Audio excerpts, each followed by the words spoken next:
Welcome back, everybody.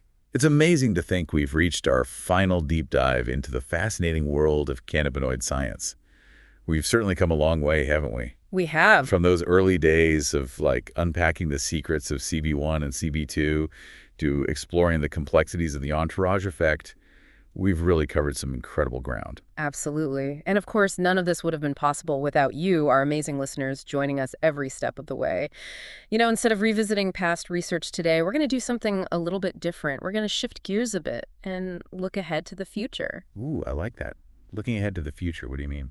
Well, we're going to speculate, imagine, and explore what the future might hold for cannabinoid science. Ooh, that sounds exciting. Yeah. So where do we even begin with something like that? Yeah, should we pull out our crystal balls, maybe? No, we don't need any magic here. We just need to follow the threads of current research and see where they might lead, like following a trail. And one of those threads takes us beyond the familiar territory of CB1 and CB2. Okay, so we're going off the beaten path a bit. I like it. Exactly. Remember how those receptors kind of took center stage in our earlier dives? Well, researchers are now uncovering a whole new cast of cannabinoid receptors, and one that's particularly intriguing is called GPR55. GPR55, okay, that's a new one for me. What's so special about it? Why is it so intriguing? Well, it's a bit of a wild card, this GPR55. It's structurally different from CB1 and CB2, and we're still trying to fully understand its role in the endocannabinoid system. But here's what we know so far. It seems to be involved in a surprisingly diverse range of functions, from blood pressure and bone density to even cancer cell growth. Whoa, wait, hold on. Are we talking about new treatments for things like osteoporosis or even cancer therapies down the line? Potentially, yes. Think of it this way. CB1 and CB2 were like the first two pieces of a giant puzzle, right? Now we're finding new pieces like GPR55, and each new piece helps us see the bigger picture more clearly. But of course, with this level of complexity, there are challenges. Right, because it's not as simple as just finding a new receptor and flipping a switch, right? Exactly. Manipulating a system as intricate as the endocannabinoid system requires a really delicate touch. Targeting GPR55, for example, could have unintended consequences, so careful and thorough research is absolutely crucial. That makes sense. It's kind of like one of those butterfly effect scenarios, you know. Yeah. One small change in one part of the system could ripple outwards in unpredictable ways. So, if we're talking about the future of cannabinoid therapies, really looking ahead, what does that picture look like? What are the things that researchers are most excited about? What's on the horizon? Well, one area that's generating a lot of buzz is personalized cannabis medicine. Personalized medicine. So you mean like a custom-made treatment plan tailored specifically to each person's individual needs? Exactly. Imagine a future where doctors can analyze a person's, endocannabinoid tone, their genes, even their gut microbiome, and then use that information to create a blend of cannabinoids, terpenes, flavonoids, all designed specifically for them. Wow. Okay, now that sounds straight out of science fiction. But how realistic is that, really? Is that something that's actually achievable? It might be closer than you think. The technology to analyze all of those factors already exists, believe it or not. The real challenge lies in standardizing cannabis products and conducting large-scale clinical trials to build a solid, evidence-based foundation for this kind of personalized approach. So it's like we have all the ingredients, but we're still working on perfecting the recipe right. That's a great way to put it. And once we get that recipe just right, the implications are truly huge. We could be talking about revolutionary treatments for things like chronic pain, anxiety, even neurodegenerative diseases like Alzheimer's, all customized to each individual. Pretty exciting stuff, really. That's absolutely incredible. But while we're all, eagerly awaiting those personalized prescriptions, what about the therapies that we have now? Where are those headed? We've talked a lot about the brain, but what about other parts of the body? Well, one area that's particularly fascinating is the role of the endocannabinoid system in gut health. The gut. Okay, interesting. We've talked before about that connection between the gut and the brain, but how does the endocannabinoid system fit into all of that? Well, it's becoming more and more clear that the ECS plays a crucial role in mediating communication between the gut and the brain. What happens in the gut can actually affect the brain and vice versa, and the endocannabinoid system is right in the middle of all of that, almost like a bridge between the two. Okay, fascinating. So are we talking about potentially using cannabinoids to treat things like, let's say, IBS or Crohn's disease? Exactly. Remember how we discussed the role of CB2 receptors in modulating inflammation? Well, that's especially relevant in the gut. Conditions like Crohn's disease, for example, involve the immune system attacking the lining of the gut, leading to chronic inflammation and pain. And so cannabinoids could potentially help to calm that immune response down. That's the idea. By targeting those CB2 receptors on immune cells, cannabinoids could potentially reduce that inflammation and offer relief for people who are suffering from these really debilitating conditions. That's promising. But wait a minute. Doesn't the endocannabinoid system also influence things like appetite and motility in the gut? Wouldn't that be a problem potentially? It's definitely something to consider, and that's part of what makes cannabinoid research so challenging.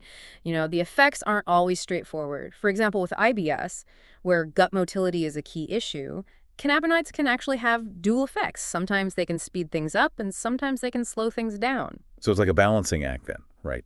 Finding the right cannabinoid, or maybe the right combination of cannabinoids, to get that desired effect, that therapeutic effect, without causing any unintended consequences. Precisely. It's all about understanding those subtle, nuanced interactions and really finding the right key to unlock the incredible therapeutic potential of the endocannabinoid system. And to really do that, we need to delve even deeper into the molecular world and explore those intricate signaling pathways involved. Okay, so let's dive in. Tell me more about those signaling pathways.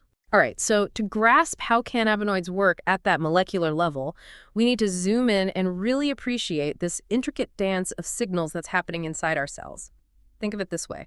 CB1 and CB2 are like doorways on the surface of a cell. Doorways, okay? I can picture that. And when a cannabinoid, think of it as our special guest, arrives and binds to one of these receptors, it sets off a whole chain reaction inside, like a cascade of molecular events. Okay, so the cannabinoid is the key, the receptor is the lock, and when they connect, boom, party time inside the cell. Yeah, a very carefully choreographed party, though. And this is where things get really interesting. These cascades involve these signaling molecules called G proteins. They're essentially like messengers that relay instructions within the cell. Okay, G proteins messengers. Got it. So what kind of messages are they carrying? Well, they're involved in all sorts of important cellular processes, but here's what's unique about cannabinoids. They can actually reduce the production of a molecule called cyclic AMP, or CANMP for short. Now, CAMP is kind of like the volume knob for many cellular pathways. A volume knob. Interesting. Right. And by turning that CMP volume down, so to speak, cannabinoids can indirectly influence a whole wide range of functions, from how excitable our neurons are to how much inflammation occurs in our bodies. Wow. So cannabinoids are like the DJs of our cells, kind of tweaking the volume on all these different pathways to create the perfect mix. That's pretty cool. But I'm guessing it's not just CAMP that they're fiddling with, right? There's going to be more to it. Oh, you're absolutely right. It's way more complex than just that. There's a whole intricate web of interconnected pathways and feedback loops involved. Another key player in this molecular dance is calcium. Cannabinoids can affect calcium levels in various ways, and this, in turn, can trigger a cascade of events, including the activation of enzymes like protein kinase C or PKC. All right, now we're getting into some seriously complex molecular territory here. PKC, enzymes, calcium. Phew, it's a lot to keep track of. I know, it's a lot. But the key takeaway here is that cannabinoids don't just flick a single switch. They're like master conductors. They're orchestrating a whole symphony of molecular events that can have a truly profound effect on how our cells function. I'm starting to understand why cannabinoid research is such a challenging field. But it also sounds incredibly rewarding, right? Imagine being able to understand this entire symphony so well that you can essentially compose new therapeutic melodies. Exactly. And that's what all these amazing researchers are striving for. But remember that one of the biggest hurdles we discussed earlier, specificity. How do you target just the right receptors in just the right cells without causing any unwanted side effects elsewhere in the body? That's the million-dollar question. Right, because as we've learned, CB1 and CB2 receptors are found pretty much throughout the body, right? Yeah. So activating them in one place, say, to treat pain, could also end up having unintended consequences somewhere else, right? Precisely. It's kind of like trying to hit a moving target. You want to activate the receptors involved in the therapeutic effect that you want without accidentally hitting those that might cause problems elsewhere. So how are researchers even approaching this? How are they trying to solve this very complex puzzle? Well, they're exploring all sorts of really innovative approaches. One really promising area is the development of what are called biased agonists. These are cannabinoids that are specifically designed to activate only specific signaling pathways. Think of it like having a key that's designed to open one very specific lock, allowing us to target very precise cellular mechanisms. Oh, okay. So that means we could potentially have cannabinoids that provide pain relief, for example, without causing any psychoactive effects, or that can reduce inflammation without messing with someone's appetite. Exactly. It's all about really tailoring the effects to the very specific needs of each individual and minimizing those unwanted consequences that nobody wants. And then there's another exciting area: new and innovative delivery systems. Researchers are looking into everything from using nanoparticles and liposomes to transdermal patches and even things like targeted gene therapies, which is pretty wild. Wow. Okay. So it's not just about designing these super precise cannabinoids. It's also about figuring out the most ingenious ways to deliver them to exactly where they need to go in the body. That's exactly right. It's a two-pronged approach, and honestly, with all of the incredible advancements that are happening in nanotechnology, pharmacology, molecular biology, I think we're right on the cusp of a revolution in how we develop and deliver cannabinoid-based therapies. It's a very exciting time. It's like we're entering this brand new era of personalized medicine, where treatments are not just tailored to the individual as a whole, but to their very specific molecular profile. Precisely. And with its incredible complexity and its vast therapeutic potential, the endocannabinoid system is perfectly poised to play a leading role in this revolution. This is all incredibly exciting to think about, but part of me also wonders about the potential downsides here. Are there any ethical considerations that we need to be thinking about when it comes to this kind of research? It's important to ask those questions too. Absolutely. That's a really important point. Absolutely. And I think that responsibility really starts with acknowledging that, the field of cannabinoid science is still relatively young. There's a lot of promise there, a ton of potential, but we need to be really cautious about, making exaggerated claims or hyping up potential benefits before we actually have the scientific evidence to back those claims up. It's all about being grounded in good science. So it's about balancing that enthusiasm, that excitement, with a healthy dose of skepticism, right? Yeah. Making sure the research that's being done is rigorous and ethical. Exactly. And that also includes being completely transparent about any potential risks and, making sure that access to these cannabinoid therapies is equitable and just. We don't want to create a system where only certain groups of people can benefit, right? That wouldn't be fair at all. That's a really crucial point. So as we start to, wrap up this incredible deep dive series that we've been doing on cannabinoid science, what are some of the key takeaways that you hope our listeners will walk away with? What do you really want them to remember from all of this? Well, first and foremost, I want everyone to understand that the endocannabinoid system isn't just some fringe area of biology tucked away in a corner somewhere. It's a fundamental system that plays a vital role in maintaining health and balance throughout the entire body. Right. It's involved in everything: regulating mood, appetite, modulating pain and inflammation, you name it. It's truly a master regulator, kind of like the conductor of an orchestra. It really is amazing how much we've learned about it, even just in the past few episodes that we've done together. I know, it's fascinating. And yet, it also feels like we've barely scratched the surface. There's still so much more to uncover. That's the beauty of science, right? Every answer leads to new questions. And with the endocannabinoid system, those questions are particularly exciting. One area that's especially intriguing to me is the role of the ECS in this thing called the gut-brain axis. The gut-brain axis. Okay, we've touched on that connection before, but how exactly does the endocannabinoid system play into that relationship? It's becoming increasingly clear that the ECS is kind of like a key mediator of communication between the gut and the brain. What happens in our gut can actually directly affect our brain and vice versa. And the endocannabinoid system is right there in the middle, facilitating all that crosstalk. So are we talking about the potential for using cannabinoids to maybe treat mood disorders or even neurodegenerative diseases by actually targeting the gut?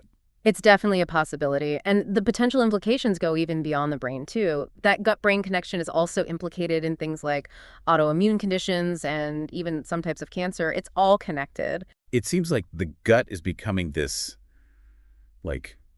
hotbed for research in so many different areas of health and science. It really is. And it makes sense when you think about it, given how complex and interconnected our bodies are. For sure. And that brings us to another really exciting frontier: The interplay between the endocannabinoid system and all these other important physiological systems, things like the immune system, the endocrine system, even the microbiome. So it's not just about understanding the ECS in isolation then, right? Yeah. It's about seeing how it fits into this larger, more holistic picture of our health and how it interacts with all these other systems to keep us functioning properly. Exactly. This kind of systems level approach is absolutely crucial if we want to develop truly effective therapies. It's not just about targeting one single receptor or pathway, it's about understanding how everything works together. It's about the big picture. It sounds like the future of cannabinoid research is going to require a lot of collaboration between all sorts of different fields. It can't just be siloed anymore. Absolutely. We need pharmacologists, neurologists, immunologists, microbiologists, all these brilliant minds working together to really unravel all the mysteries that the endocannabinoid system still holds. It's about breaking down those walls and embracing a more holistic approach to scientific inquiry. That's really inspiring to think about all the possibilities out there. Yeah. And on that note, I think it's probably time to start wrapping up our final deep dives into the incredible world of cannabinoid science. It's been a phenomenal journey. It really has. And I truly hope that our listeners have come away with a newfound appreciation for just how amazing this system is. The endocannabinoid system is full of wonder, complexity, and incredible therapeutic potential. And, as research continues, I have absolutely no doubt that we're going to see even more groundbreaking discoveries and truly transformative therapies in the years to come. The future is bright. I couldn't agree more. It's been such a privilege to explore this fascinating field with you and with all of our amazing listeners. And as we sign off, just remember to stay curious out there, keep asking those questions, and never stop exploring the wonders of science. Until next time, keep those brains buzzing. It really is. It's a really important question to be asking. With all this talk about these breakthroughs and, potential revolutions in medicine, it's easy to get caught up in the excitement of it all, but we need to make sure that we're proceeding responsibly and ethically, especially when we're talking about something as powerful and as fundamental as the endocannabinoid system. We have to tread carefully. Yeah, absolutely. And that responsibility, I think, starts with acknowledging that we're still dealing with a relatively young field of research. Oh, for sure. While there's a lot of promise and potential there, we have to be cautious about, making these grand sweeping statements or hyping up potential benefits before we have that really solid scientific evidence to support them. It's all about staying grounded in good, rigorous research. Exactly. And that also means being upfront and honest about any potential risks involved, right? And making sure that access to these new cannabinoid therapies is fair and equitable. We don't want to create a system where only a select few get to benefit. That's a really, really important point.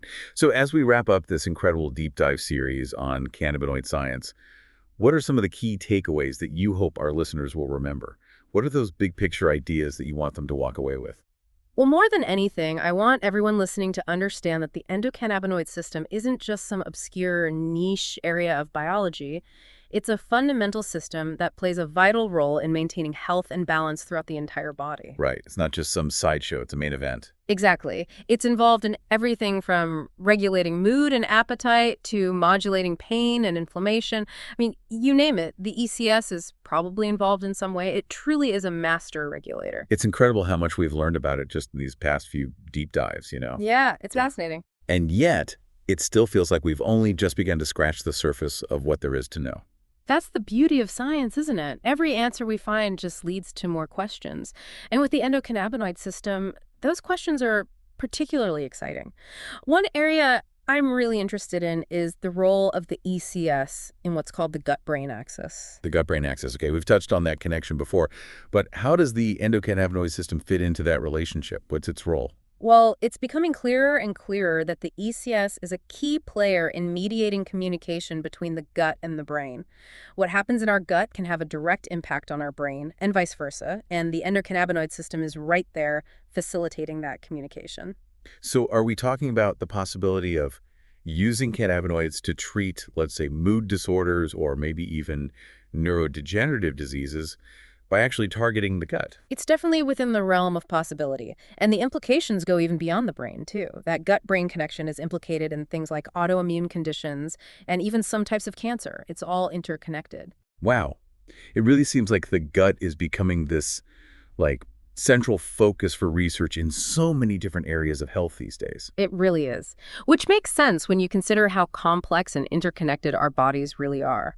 It's not about isolating one system, it's about understanding how they all work together. Right, it's all about that big picture perspective. Exactly. And that leads us to another really exciting area, the interplay between the endocannabinoid system and these other really important physiological systems. Things like the immune system, the endocrine system, and even the microbiome. They're all connected. So it's not just about understanding the ECS on its own then. It's about seeing how it fits into that bigger, more holistic picture of what keeps us healthy and functioning properly, how it interacts with all those other systems. Precisely. This kind of systems level approach is absolutely crucial if we really want to develop those truly effective, truly holistic therapies. It's not just about targeting a single receptor or pathway, it's about understanding that complex interplay of all these different systems working together in harmony. It sounds like the future of cannabinoid research is going to require a lot more collaboration between all those different fields then. Yeah. No more working in silos. Absolutely. We need the pharmacologists, the neurologists, the immunologists, the microbiologists, all those brilliant minds working together to really unravel the mysteries of the endocannabinoid system. It's about breaking down those walls between disciplines and embracing a more holistic and collaborative approach to research. It's amazing to think about all the potential that's out there waiting to be unlocked. And with that thought in mind, I think it's time to wrap up our final deep dive into this incredible world of cannabinoid science. It's been an amazing journey. It really has. An absolute pleasure. And I want to thank you and, of course, all our listeners for joining us on this exploration. Yes. Thank you all for listening. We've learned so much together, and I hope everyone walks away with, not just a deeper understanding of this fascinating system, but also a sense of wonder and curiosity about what the future holds. I hope so too. So as we say goodbye for now, remember to keep asking questions, stay curious, and never stop exploring the incredible world of science. Until next time.